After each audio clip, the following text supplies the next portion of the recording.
সমুদ্রের পাড়ে আছে আমি এক আজব অনেকটা জলুকের মতো দেখতে পাচ্ছো কত মোটা আর কতটা বড় আর কালো, একদম কালো।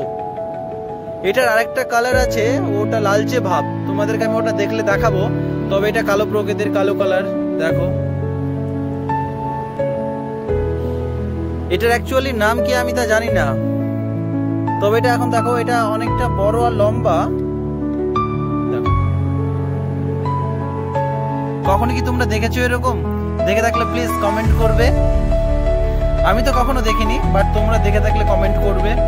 তবে এটা যদি আমি টাচ করি, এর পেছনের যে পোর্শন আছে দেখতে পাচ্ছ গোল, এর মধ্যে দিয়ে জল বেরোবে, এর মধ্যে দিয়ে জল বেরোবে। এটা যদি আমি টাচ করি, ঠিক আছে, এখন আমি একটা লাঠির মাধ্যমে টাচ করছি, দেখো এটা ধীরে ধীরে নড়ছে, ঠিক আছে, নড়ছে। এটা যদি এখন আমি টাচ করি, দেখবে এর মধ্যে দিয়ে জল বেরোবে।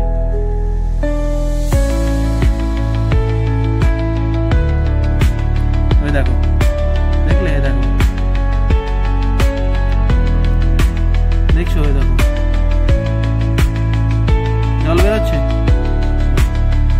পুরো জল খেয়ে আছে। দেখো, দেখো জল পুরো বের করে দিচ্ছে, দেখছো? পেছনে এটা দিয়ে জল বেরোয়। তবে দেখো এটার কালার দেখো এরকম হয় দেখতে। এটা আমি কখনো এগুলো দেখিনি, তবে সমুদ্রের পাড়ে প্রথমবার দেখছি আমি এসব। তো তোমাদেরকে আমি দেখানোর চেষ্টা করছি, যা দেখছি তাই। ওকে, কিছু মনে করবে না প্লিজ।